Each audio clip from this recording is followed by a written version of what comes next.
I heard about MOPS from my sister-in-law who'd been attending Kindred for several years, and we both had a baby within 3 weeks of each other, so we were ready to jump in. I'd say the biggest thing that I love is just the community that we have with each other. Women who want to support you and walk alongside you. You guys are struggling with the same things. You're finding joy in the same things. What I like most about MOPS is the consistent fellowship. So we really get to know the ladies at our table throughout the year. And I have two very dear friends that I met at MOPS, and I can't imagine my life without them.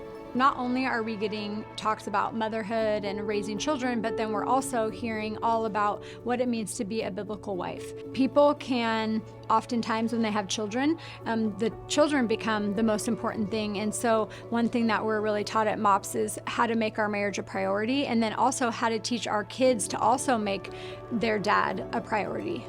With this MOPS group, when we come together, we speak kindly and constructively about our husbands and our children. And that doesn't mean that we can't say that there's a problem or there's something we'd like to see differently or we come together for advice, but there is a level of respect that is part of the culture of MOPS and a cherishing of our husbands and of our children that I find delightful. And so I find that when you surround yourself in that kind of culture of positivity about being a wife and about being a mother, you can't help but leave with a little spring in your step and a little more appreciation for your husband when you get home. MOPS has benefited my walk with God by reminding me that even though I'm in this harder season of small children, it's not a time to let down your guard. It's not a time to say, I'm too busy for the Bible. God will be there in 5 years when these guys are grown up.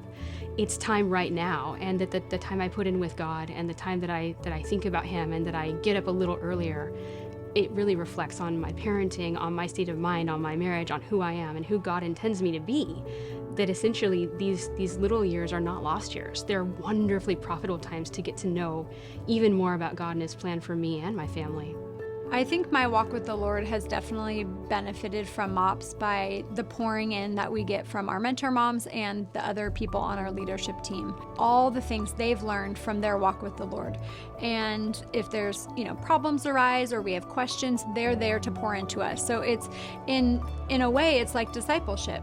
So we're being discipled by these older moms at our table and also by the other people in leadership. We're being poured into as we serve in this ministry. I love how the leaders are intentional in praying for and facilitating intentional conversation. There was some little desire that God had put way deep in my heart, and I didn't even know about it. And I fell in love with these girls. I love being with them. I love serving them, and I think of them as my daughters. I try really hard to be approachable and also available. And I think that God has blessed me with something that I didn't even know that I desired, and how kind He is to do that. I think that that's one of the most vital parts of this ministry, is to encourage women to raise their children in godly homes. And the greatest thing that MOPS has given me is this clarity. I have one job. My job is to teach them about the glory of the Lord, the fear and admonition of the Lord, and try to walk as well as I can with my husband and with my kids and with my friends and family, and try to point them to the glory of the Lord.